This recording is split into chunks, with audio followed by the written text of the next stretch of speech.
There is a moment in every war when the strongest side realizes they are not the strongest anymore. That moment happened in a room full of alien generals. They had medals on their chests. They had centuries of military experience. They had built the most advanced war simulation in the known galaxy. A simulation so perfectly designed that no species had ever beaten it in under 3 days. Not one species. Not ever. Until the humans showed up. And what those alien generals watched in that observation room would shake them to their very core. It would make the most decorated military minds in the galaxy question everything they thought they knew about warfare, strategy, and the strange, terrifying creatures from the little blue planet called Earth. But here is the part nobody talks about. The humans were not soldiers yet. They were cadets, students, young people who had never fought a real war. And they broke the simulation in 15 minutes. In this video, you are going to discover 3 things that will completely change how you think about humanity. First, you will learn what the simulation was actually designed to test, and why no species had ever survived it. Second, you will find out exactly what the human cadets did inside that simulation that made alien generals drop their datapads in disbelief. And third, you will uncover the secret that the alien military establishment tried to hide after that day. A secret that reveals just how terrifying humans really are when the universe finally stops underestimating them. This is not just a story about war. This is a story about what happens when the most dangerous species in the galaxy walks into a room full of people who thought they knew everything. Let me show you exactly how this happened. The Galactic Coalition Military Academy was not a place that made mistakes. It had existed for over 400 years. It had trained soldiers from more than 60 different species. It had produced generals, admirals, fleet commanders, and war strategists who had protected the known galaxy from threats that most civilizations could not even imagine.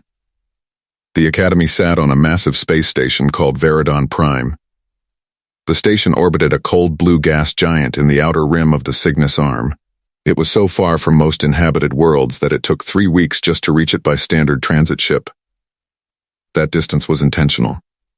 The founders of the Academy believed that isolation created focus, and focus created the best warriors. Every year, the Academy accepted exactly 1,000 cadets from across the coalition. Each species was given a quota based on population and military contribution. The Valorians, a tall gray-skinned species with 4 arms and large amber eyes, usually sent the most cadets. They were known as the finest military minds in the galaxy. Their generals had won more battles than any other species in recorded history.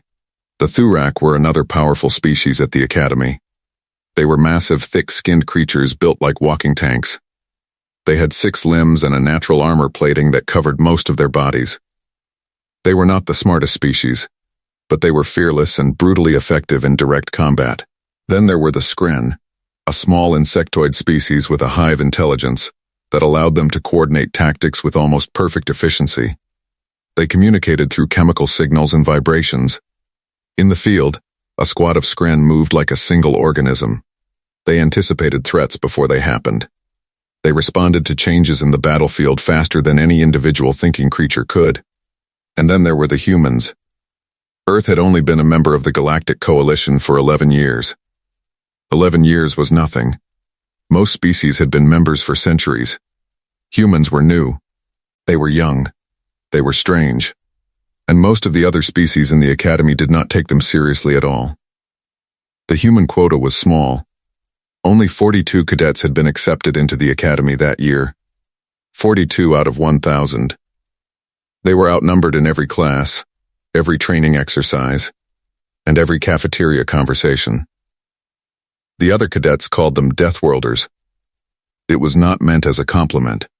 Earth was classified as a death world by the Galactic Survey Commission. This meant that the planet had environmental conditions so extreme that most species could not survive on its surface without specialized protective equipment. Earth had massive gravity compared to most inhabited worlds. Its atmosphere was filled with reactive oxygen, which was toxic to several species. Its surface was covered with creatures that evolved specifically to kill and eat each other. Its weather systems generated violent electrical storms, massive wave events, and temperature swings that would be considered catastrophic emergencies on any other planet. Humans had evolved on this planet. They had not just survived it, they had thrived on it. They had climbed to the top of every food chain on their world. They had spread across every environment, from frozen poles to scorching deserts. They had done all of this without claws, without armor plating, without natural weapons of any kind. What they had instead was something that the galaxy had never quite seen before. They had persistence. They had adaptability. And they had something that no biological survey had ever found a way to properly measure or categorize. Something the alien scientists who studied Earth kept noting in their reports, but could never fully explain. They had creativity in crisis. When things went wrong for most species, their instincts took over. Fight or flee. Attack or retreat. These responses were hardwired into biology, and were very difficult to override in the heat of the moment. Even the Valorians, who were celebrated for their tactical intelligence, tended to fall back on established military doctrine when situations became chaotic. Humans did something different. When things went wrong for humans, when the situation became chaotic and unpredictable and nothing was working the way it was supposed to, humans got creative. They started improvising. They started combining things in ways that nobody had thought to combine before. They started breaking rules that everyone else accepted as fixed. Nobody in the academy really understood this yet. Not the instructors. Not the other cadets. Not the generals who watched from their observation platforms. But they were about to find out. The event that changed everything was called the Tridian War Simulation. It was the Academy's most advanced training exercise. Only cadets in their final year were eligible to participate. It was designed by a committee of military strategists from 11 different species over a period of 20 years. It had been refined and updated dozens of times to close every loophole and plug every gap that previous cadets had found and exploited. The simulation took place in a massive virtual environment that was projected across an entire wing of the Academy station. Cadets wore full immersion suits that fed sensory information directly into their nervous systems.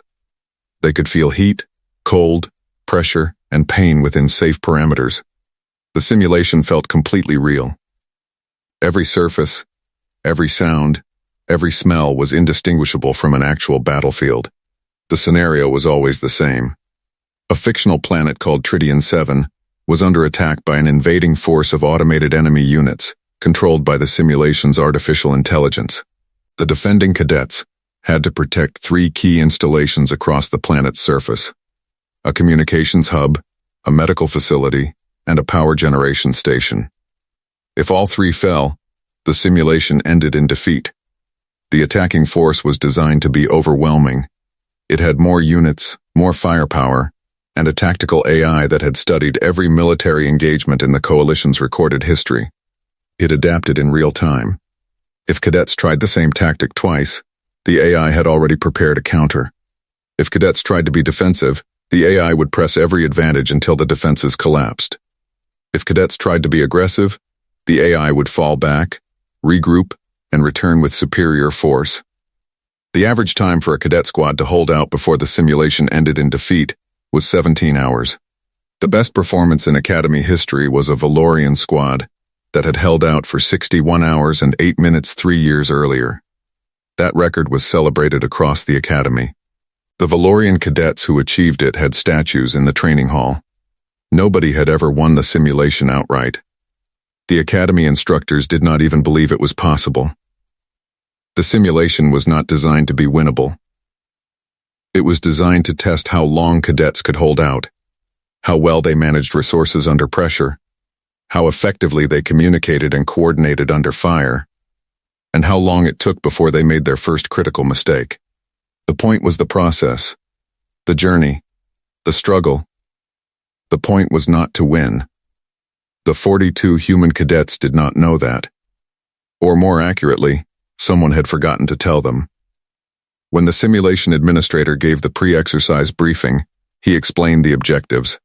Protect the 3 installations. Survive as long as possible. The simulation would end when all 3 installations fell. He did not say that winning was impossible. He did not say that the record was 61 hours. He did not say that 300 years of the best military minds in the galaxy had never achieved victory. He simply explained the objectives and started the clock.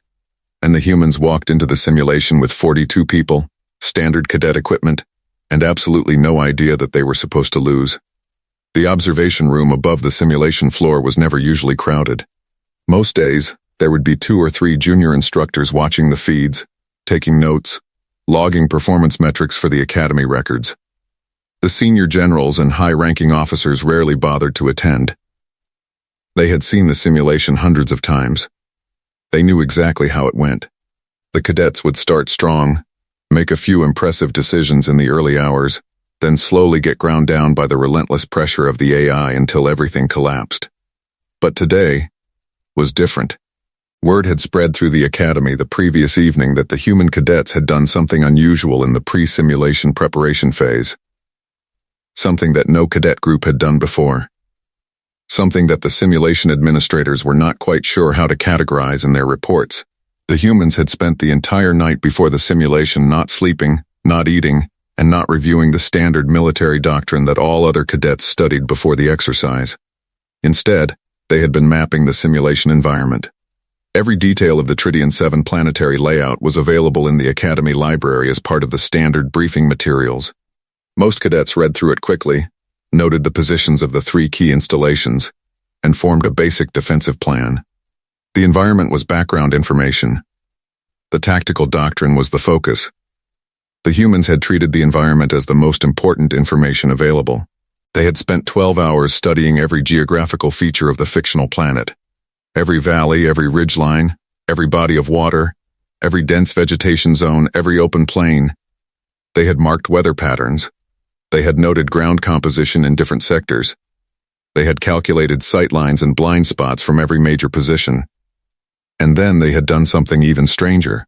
They had studied the attacking AI's historical engagement patterns from every previous simulation run that was logged in the Academy records.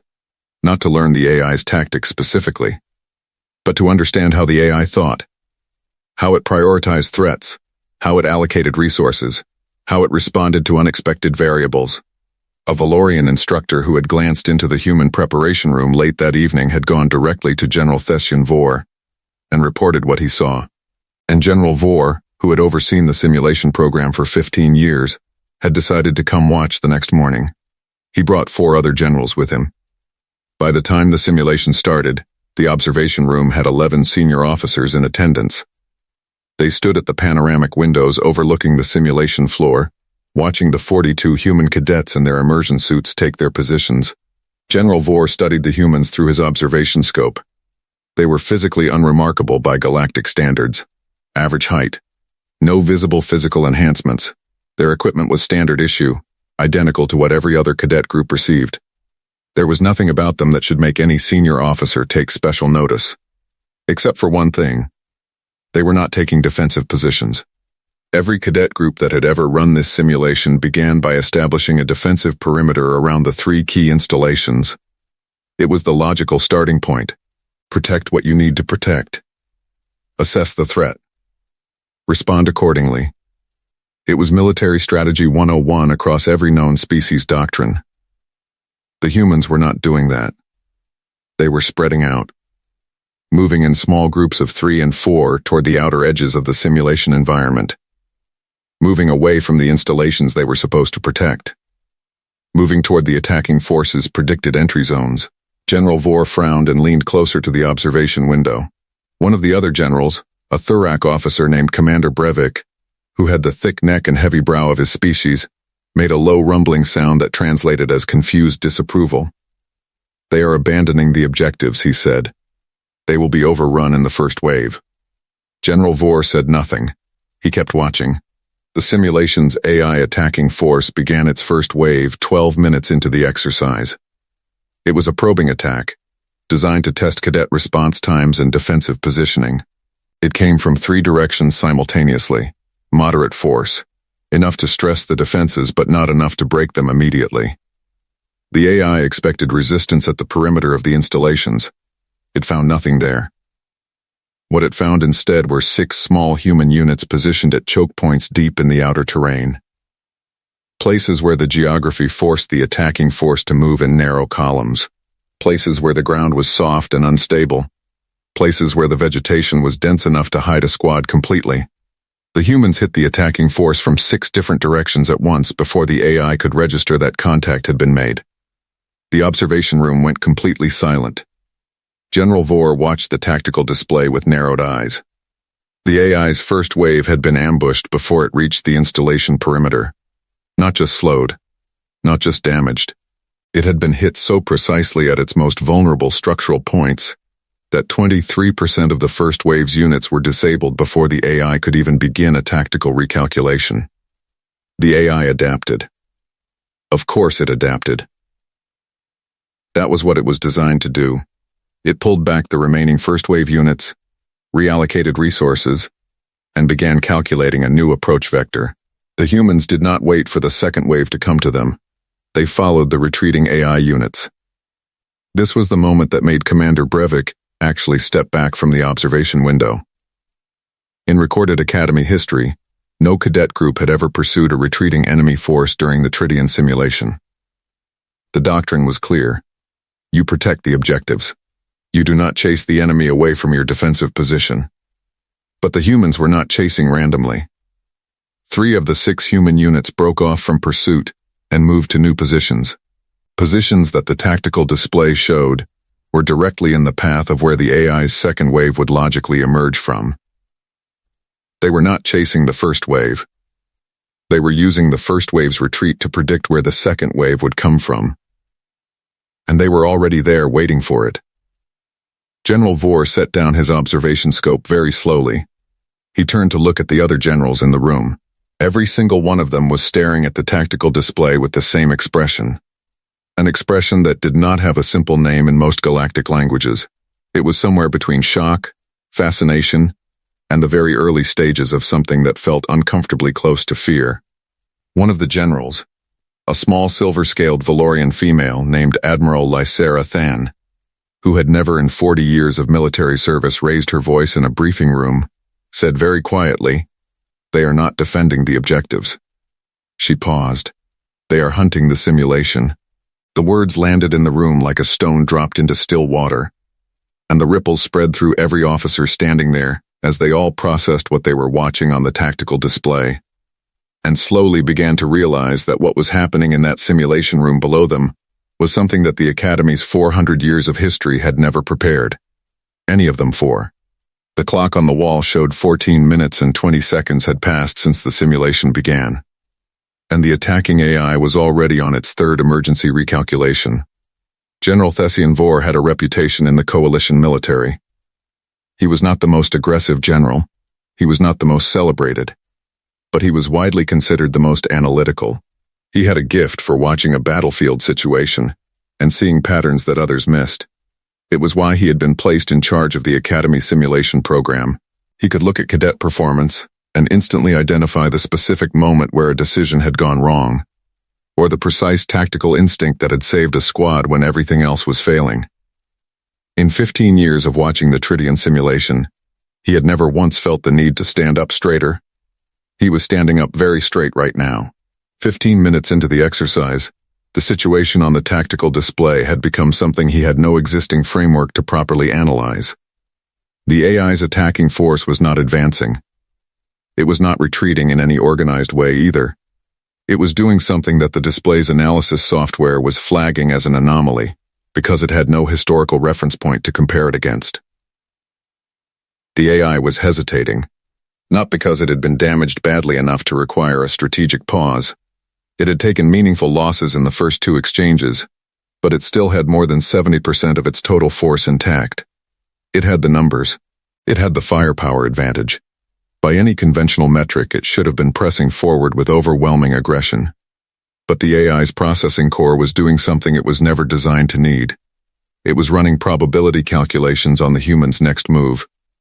And every time it completed a calculation and committed to a projected outcome, the tactical display showed the probability confidence rating dropping, not because the AI was getting worse at its job, but because the human actions it was trying to predict kept falling outside the probability ranges it had been trained on. General Vore understood what he was seeing. The AI could not predict the humans, because the humans were not following any doctrine the AI had ever modeled. Every species that had ever run this simulation had brought with them a military tradition, a set of tactical principles developed over their species' history of conflict. The Valorians favored layered defensive positions with calculated counterstrikes. The Thurak favored overwhelming direct force. The Skren favored distributed coordination and attrition. The AI knew all of these approaches intimately. It had been designed specifically to counter all of them. The humans were doing none of those things. What the humans were doing was harder to name. It looked like aggression, but it was not purely aggressive. It looked like deception, but it was more than just misdirection. It looked like improvisation, but it was clearly structured. Every move they made seemed chaotic on the surface, but produced a result that made the next move possible in a way that was not obvious until it happened. Down on the simulation floor, the 42 human cadets were operating in what General Vore could only describe as organized chaos. The small units were constantly moving, constantly changing formation, constantly communicating through their suit channels. And somehow, despite the constant movement and the lack of any fixed defensive line, all three key installations were completely untouched. The attacking AI had not gotten within 300 meters of any objective. In 15 years of overseeing this simulation, General Vore had never seen that in the first hour of an exercise, let alone the first 15 minutes. He called the simulation administrator on his communicator. "Pull up the human cadet communication logs," he said. "I want to hear what they are saying to each other." The administrator patched the audio feed into the observation room. The generals listened. What they heard was not what any of them expected. There was very little formal tactical communication. No squad leaders issuing precise orders in the structured format that military training across every species emphasized.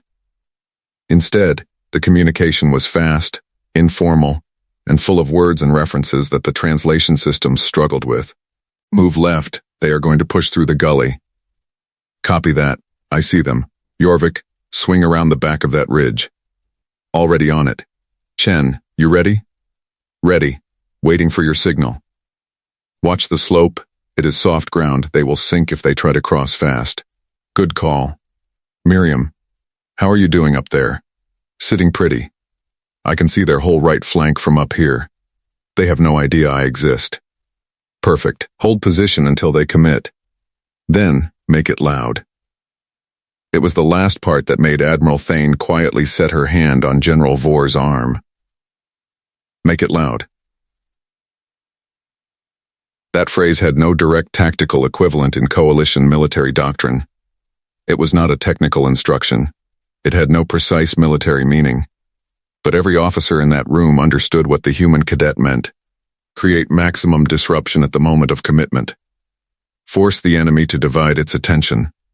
Make the situation feel worse than it is. It was psychological warfare combined with physical tactics combined with environmental exploitation. All described in 6 casual words between 2 young cadets who were supposed to still be students. General Vore listened to the feed for another 3 minutes. In those 3 minutes, he heard the human cadets reference the soft ground conditions 6 separate times. He heard them discuss the AI's behavioral patterns as if they had personally met the system before. He heard them make real-time adjustments to their positioning, based on what each individual member was observing from their specific location, feeding information into a collective picture without any central coordinator pulling it all together. They were operating like a hive intelligence without any hive connection. They were doing with individual creativity and fast communication what the Skren did with biological hardwiring, and they were doing it in standard cadet suits with standard cadet equipment against the most advanced tactical AI the coalition military had ever built. 22 minutes into the simulation, one of the younger generals in the room, a Valorian named Sub-General Arrivan who had graduated from the academy himself only 9 years earlier, said what everyone else was thinking, but had not yet said out loud. "Are they going to win?" Nobody answered him. Because nobody wanted to be the first to say yes. But the tactical display did not need anyone to say anything. The numbers on the screen were telling their own story. The AI's effective force strength was down to 61%. The 3 installations were still untouched. The human cadet casualty count was 4 individuals out of 42. all of them already cycling back into the simulation through the respawn protocol. The clock on the wall read 26 minutes and 40 seconds. General Vore turned away from the display and looked at the faces of the generals around him. He saw his own expression reflected back at him from 11 different sets of eyes. Different species, different faces, different physiologies. But the same look. The look of people who had just realized that the rules they had built their entire professional lives around had just been written by someone who had no idea the rules existed. He turned back to the display. And he watched. By the 35th minute, the simulation administrator had done something unprecedented. He had called his supervisor. His supervisor had called her department head. Her department head had walked directly to the observation room, stood in the doorway, looked at the tactical display for approximately 4 seconds, and then quietly found a wall to lean against, without saying a single word. The room now had 19 people in it. More observers were gathering in the corridor outside, peering through the observation window. Word was spreading through the academy station the way significant news always spreads in a closed environment. Quietly at first, then faster and faster, until it moved at something close to the speed of rumor. The humans were still in the simulation. Not just still in it. They were winning. On the tactical display, the AI attacking force had now dropped to 44% effective strength. It had attempted 7 distinct tactical approaches since the simulation began. Each one had failed. Not failed in the sense of being repelled at the installation perimeter. Failed in the sense of being identified, countered, and turned against the AI before it could fully develop. The human cadets were not just responding to the AI. They were anticipating it. General Vore had been studying the pattern for the last 10 minutes, and he had finally understood what the humans were doing on a structural level. It had taken him that long, because it was a strategy he had never seen before. Not in the Academy records. Not in the Coalition's historical military archives. Not in any doctrine manual. From any species. They were letting the AI commit. Every time the AI developed a new tactical approach and began moving forces into position, the humans would do almost nothing. They would shift slightly. Reposition 1 or 2 units. Make small adjustments that looked like minor defensive reactions. And the AI, reading these small reactions as confirmation that its new approach was working, would commit more forces to the advance. The moment the AI was fully committed, the humans would spring. Not from the front where the AI was advancing. From the sides. From behind, from positions that the AI had assessed as unoccupied. Because the humans had been careful to show the AI exactly what it expected to see in those locations before the trap closed. They were letting the AI build its own defeat. They were using the AI's intelligence against itself. Its ability to analyze and predict was being turned into a vulnerability. Because every prediction it made was based on assumptions about how a rational military force behaved, and the humans were deliberately behaving in ways that looked irrational at the surface level, but were completely logical at a deeper level that the AI was not designed to access. Commander Breivik, the Thurok general, had been quiet for a long time. Now he spoke. "I want to understand something," he said. His voice was low and careful. How are they coordinating this without a central command structure? It was the right question. General Vore had been turning it over in his mind for 20 minutes. "They are not coordinating centrally," he said slowly. "Each unit has enough information about the overall picture that they can make correct decisions independently. They are sharing observation data continuously. Every unit knows what every other unit sees. So each individual decision is informed by the whole group's perspective. They built a distributed command network," Admiral Thane said. "They built it informally," General Vore replied. "In real time. Using standard communication channels that every cadet group has access to. No special equipment. No advanced coordination systems." Another silence settled over the room. They all understood the implication. The Skren had a biologically hardwired hive coordination ability that took millions of years of evolution to develop. The Coalition military had spent decades and enormous resources trying to replicate something similar with technology. Communications arrays, battlefield AI assistants, tactical coordination software that cost more to develop than most planetary defense budgets. The humans had achieved a functional equivalent using conversation. By the 45th minute, something else had happened that nobody in the observation room had anticipated. The AI had changed its behavior. Not in the way it normally changed between tactical approaches. Something deeper had shifted. The tactical display showed the AI's force allocation moving in a pattern that the simulation administrator, who had been running this program for 8 years, did not recognize. He pulled up the AI's operational log on his terminal. He read it. He read it again. Then he turned to General Vore with an expression that crossed several emotional categories simultaneously. "General," he said carefully, "the AI is not running a tactical recalculation. Then what is it running?" "It is running a threat assessment," the administrator said. "A full-spectrum threat assessment. It has reclassified the human cadet units." "Reclassified them as what?" The administrator turned his terminal screen so the general could see the display. On the screen, in the AI's own operational language, the human cadets had been reclassified from their original category. Their original category had been Cadet Training Units, Standard Threat Level, Engagement Protocol Basic. Their new category read Unknown Tactical Classification, Threat Level Indeterminate, Engagement Protocol, Escalation Authorization Requested. The AI was asking for permission to escalate to a higher threat response level. A level that was only supposed to be triggered by a genuine military engagement against a fully trained and combat-experienced force. The AI had decided that the human cadets were not cadets anymore. It had decided they were something it did not have a proper category for. General Vore stood very still for a moment. Then he said to the administrator, in a voice that was quieter than usual, "Do not authorize the escalation." "Why not, sir?" "Because I want to see how long they last against a system that cannot figure out what they are."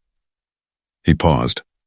"And because if we escalate, and they still win, I am going to need time to figure out how to write that report." There was a short, uncomfortable silence in the room, and then something remarkable happened. One of the generals laughed. It was a small laugh, a surprised, involuntary sound. It came from Admiral Thane, who had a reputation for complete professional composure in all situations. She covered her mouth immediately and straightened her posture and looked at the display with renewed intensity. But the laugh had happened, and several of the other generals, despite themselves, had felt the same thing move through them. Not quite humor. Something adjacent to it. Something that happens when a situation becomes so far outside normal experience that the brain searches for a response and finds one it did not expect. The clock read 51 minutes and 14 seconds. The 3 installations were still standing. The AI's force strength was at 31%, and 42 young humans from the most dangerous planet in the galaxy were still hunting. At the 58th minute, the Skren cadets who had finished their own separate training exercise earlier that morning began gathering in the corridor outside the observation room. They did not speak. Skren rarely spoke aloud in social situations. They communicated through chemical signals and the subtle vibrations of their exoskeletal structures. But the cluster of Skren cadets standing shoulder to shoulder in that corridor watching the tactical display through the observation window communicated something quite clearly through their physical presence alone. They were fascinated. The Skren were considered the gold standard of tactical coordination at the Academy. Their performance in group exercises was consistently the highest rated of any species. Their hive-like coordination was the envy of every military strategist in the coalition. And they were standing in a corridor watching a species that should not exist at their level performing something that looked, from the outside, almost exactly like what the Skren themselves did naturally. But it was not the same. A Skren cadet in the corridor, the one standing closest to the observation window, would later file a report about what she observed that day. In that report, she wrote something that Academy historians would quote for decades afterward. She wrote, "The human coordination is more flexible than ours. We cannot turn off our hive connection. We cannot choose not to share information. The humans choose to share everything, in real time, because they individually understand that the group is stronger than any one of them. This is not coordination enforced by biology. It is coordination chosen by philosophy. And because it is chosen, it can adapt in ways that biological hardwiring cannot." Inside the simulation, the humans were approaching the end of the operation. Not because the clock had run out. Not because they were tired or overextended or running low on resources. But because there were very few AI units left to eliminate. The original attacking force had numbered in the thousands of automated units. At the 58th minute, the tactical display showed 317 units remaining. They were scattered across 7 different grid sectors, fragmented and operating without effective coordination. Because the AI's command structure had been systematically dismantled over the course of the last 40 minutes, the human cadets had not attacked the installations. They had attacked the connective tissue of the AI's operation. The relay points that allowed different attack columns to coordinate with each other. The resupply routes that kept the AI's forward elements functional. The sensor networks that gave the AI its real-time battlefield picture. They had blinded it, isolated it, and then they had picked apart the fragments one cluster at a time. General Vore was no longer watching the tactical display. He was watching the human cadets themselves through the observation scope. They were tired. That was clear. Their movements were not as sharp as they had been in the first 30 minutes. Some of them were showing the physical stress of nearly an hour in full immersion suits running combat operations. Their voices on the communication feed were still fast and focused, but there was a roughness to them now. A rawness that came from genuine physical exertion. But none of them had stopped. None of them had pulled back to rest. None of them had suggested slowing the pace. None of them had mentioned anything about the clock, or the record, or the historical context of what they were doing. Because they did not know about the record. They did not know they were doing something that had never been done. They were not running toward a milestone. They were just finishing the job. General Vore thought about that for a long moment. He had spent his career studying what made military units effective, what made some groups perform beyond what their training and equipment should allow, what separated adequate soldiers from exceptional ones. He had a long list of factors: training quality, unit cohesion, leadership clarity, equipment reliability, tactical doctrine relevance. He had never put on that list, not knowing that it cannot be done. But watching the humans work, he was beginning to wonder if he had missed something fundamental. If perhaps the most powerful tactical asset a unit could possess was not superior firepower, or superior intelligence, or superior coordination. If perhaps the most powerful thing was simply the complete absence of any internal voice telling them to stop. At 61 minutes and 33 seconds, something happened on the communication feed.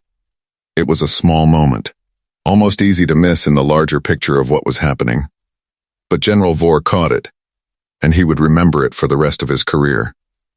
One of the human cadets, a young woman whose call sign in the exercise was Sparrow, was moving through a narrow terrain feature toward one of the last clusters of AI units. She was moving fast, alone, pushing forward while her nearby unit partners were dealing with a secondary threat on the other side of a ridge. Another cadet's voice came over the feed. "Sparrow, you have 4 units at your 12. You want backup?" A brief pause, the sound of movement through the suit microphone. "Negative," she said. "I am closer. Keep pressure on the ridge. I got this." Another pause. "You sure?" "Always." She went around the corner of a terrain feature, and there was 30 seconds of sounds that General Vore could not fully interpret through the audio feed. Movement, impact, environmental noise, and then silence. And then her voice again. Clear, moving to the next grid. 4 AI units. 1 cadet. 30 seconds. Commander Breivik made a sound that in Thurak culture was the equivalent of a slow exhale of genuine respect. It was a sound that Thurak warriors made when they observed something that met their species' very specific and very demanding definition of worth. General Vore lowered his observation scope. He looked at the clock. 63 minutes and 44 seconds. He looked at the tactical display. 11 AI units remaining. All isolated. All stationary. All in locations that the tactical display showed were already surrounded by human cadet units closing in from multiple directions. He already knew how this was going to end. He had known for about 20 minutes. He had just been watching because he did not want to stop. Because something was happening here that he understood instinctively was rare. Something that came along, in his professional experience, perhaps once in a generation. Perhaps less than that. The thing that every military institution spent enormous resources trying to produce and almost never quite managed to achieve. A unit that was genuinely, completely, unreservedly itself. Not performing doctrine. Not executing a plan built by someone else. Not trying to be the best at someone else's definition of good. Just 42 young people from a death world, doing what came naturally to them. Hunting. The clock moved. 65 minutes. 8 AI units remaining. At 67 minutes and 12 seconds, the last AI unit was eliminated. The simulation did not end with an alarm or a dramatic announcement. The system simply registered the final elimination, updated the tactical display to show 0 active enemy units, and quietly shifted the exercise status from active to complete. For 3 full seconds, nobody in the observation room said anything. Then the simulation administrator looked at his terminal screen and read the result classification out loud. His voice was completely flat, as if saying the words in a neutral tone would somehow make them easier to process. Exercise result, he said. Total coalition victory. Objective secured. 0 installation damage. Enemy force eliminated at 67 minutes and 12 seconds. He stopped. He looked up at the room. This is the first total coalition victory in the recorded history of the Tridian simulation, he added. And then, apparently having run out of official language to apply to the situation, he stopped talking entirely. Down on the simulation floor, the 42 human cadets were pulling off their immersion headsets. Some of them were sitting down on the floor immediately, legs giving out from the physical exertion of more than an hour of constant movement. Some were drinking from water containers. Some were talking to each other in the casual, overlapping way that humans talked when the pressure was off and the adrenaline was starting to fade. One of the cadets, a tall young man with dark hair, who had served as an informal anchor point for one of the central units throughout the exercise, was laughing at something another cadet had said. Not a triumphant laugh. A tired, relieved, genuine laugh. The kind of laugh that only happens when something difficult is finally over. None of them looked like people who had just made history. They looked like people who were glad to sit down. General Vore watched them through the observation scope for a long time before he spoke. When he finally did speak, he turned to Admiral Thane because she was the person in the room whose opinion he respected most. "What do we do with this?" he asked. It was not a tactical question. It was something more than that. Admiral Thane was quiet for a moment. Her silver scales caught the light from the display as she thought. "We reported accurately," she said finally. "All of it. Exactly as it happened. The Coalition High Command will want an explanation," General Vore said. "Let them want one," Admiral Thane replied. "We do not have one. And pretending we do would be a mistake." General Vore nodded slowly. "And the cadets? What about them? Do we tell them what they did? Do we tell them about the record? About the history of the simulation?" Admiral Thane considered this. "Not yet," she said. "Watch them first. See what they do when they are given full information. See if knowing changes how they operate." She paused. "I suspect it will not. But I want to know." She was right. 3 days later, the Academy formally briefed the 42 human cadets on their performance. A senior administrator explained the historical record. Explained the 61-hour mark that had stood for 3 years. Explained that no cadet group had ever achieved a total victory. Explained that total victory had been considered, by the designers of the simulation, to be a theoretical impossibility. The cadets were quiet while they listened. When the briefing was finished, one of them, Sparrow, whose real name was Cadet Mira Chen, raised her hand. "If it was designed to be impossible," she said, "why did the briefing not say that?" The administrator opened his mouth, then closed it again. "Because," he said carefully, "it was assumed that cadets would be operating within standard military doctrine. And within standard military doctrine, the parameters made total victory effectively unreachable." Mira Chen nodded. "Right," she said. "That is what I thought." She did not say anything else. But General Vore, who was present at the briefing, understood exactly what she meant. And the meaning stayed with him for a long time after. They had not done the impossible. They had done what was completely logical and straightforward once you removed the assumption that you were supposed to lose. The assumption was the limitation, not the simulation, not the AI, not the environment or the equipment or the numbers. The assumption that certain things could not be done was the only thing that had ever prevented them from being done. And humans from Earth, who had grown up on a planet that tried to kill them from birth, who had evolved under conditions that should have eliminated them 100 times over, who had somehow clawed their way to the top of the most dangerous biosphere in the known galaxy without claws of their own, had never quite learned to carry that assumption with them. The report that General Vore filed following the simulation exercise was 47 pages long. It was classified at the highest level of coalition military intelligence and distributed to the senior military leadership of every member species. It was not a celebration of the human achievement, though it documented it precisely. It was something more serious than that. It was a warning, not a warning about humans as a threat, but a warning about what the coalition had been missing in its own thinking, about the assumptions built into military doctrine that had never been questioned because no species had ever come along that operated outside them, about the difference between intelligence and creativity, between coordination and adaptability, between training within a system and thinking beyond it. The report concluded with a single recommendation. It said, every military doctrine in the coalition should be reviewed with the following question in mind. Is this doctrine designed to win? Or is it designed to perform well within the definition of winning that we have already decided is possible? Because if it is the second thing, we have a problem. And the humans from Earth have just shown us exactly what that problem looks like from the outside. The simulation was updated after that. New scenarios were added. New tactical variables were introduced. The AI was upgraded with behavioral modeling based on the human cadets' performance. It took the AI designers 4 months to finish the upgrade. The updated simulation was considered, by the team who built it, to be genuinely unbeatable. The next group of human cadets ran it 14 months later. They won in 4 hours and 22 minutes. The Academy stopped calling it the Tridian War simulation after that.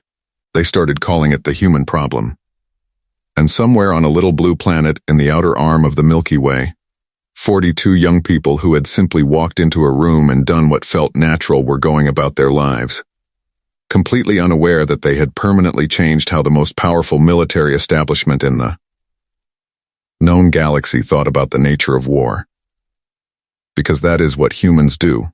They do not set out to break the rules. They simply never quite learned which rules they were supposed to follow. And the universe, slowly and uncomfortably, was beginning to understand what that meant. Here is the part of this story that nobody talks about. After General Vore filed his report, after the simulation was updated, after the coalition military spent months analyzing every minute of that 67-minute exercise, one question kept coming back in every debrief and every strategy meeting. Why Earth? Why did this specific planet produce this specific kind of thinking? What was it about growing up on a death world that created minds that defaulted to creativity under pressure instead of panic? That chose to share information instead of hoard it? That refused to accept the category of impossible as a meaningful boundary? The scientists had theories. Evolutionary pressure, environmental complexity, the unique combination of biological and social development on a world that demanded constant adaptation or death. But General Vore had a simpler answer. He had watched the cadets in the briefing room when they were told what they had achieved. And he had seen something on their faces that he recognized, because he had felt it himself a very long time ago, before decades of military structure had smoothed it away. Genuine surprise. They were genuinely surprised that what they had done was considered unusual, not performing humility, not pretending to be modest. Actually, honestly surprised that nobody had done it before. Because to them, what they had done was obvious. It was simply the most logical response to the situation they had been placed in. And that genuine surprise was the answer. The humans had not beaten the simulation because they were stronger, or smarter, or better equipped. They had beaten it because they had walked into that room without a ceiling, no internal voice telling them the limits of what was achievable, no inherited doctrine setting the boundaries of what was worth attempting, no assumption that the system they were operating inside was fixed and final and absolute. Just 42 young people from a dangerous planet, a room full of challenges, and the complete and total freedom of not knowing what they could not do. The universe has spent a long time deciding what is possible. And then humanity walked into the room. If this story opened your eyes to something you had never considered before, then you are going to want to see what happens next. Because the galaxy's reaction to the humans was only just beginning. And what came after that observation room was something none of those generals could have predicted, even if they had tried. The story continues. And trust us, it gets bigger.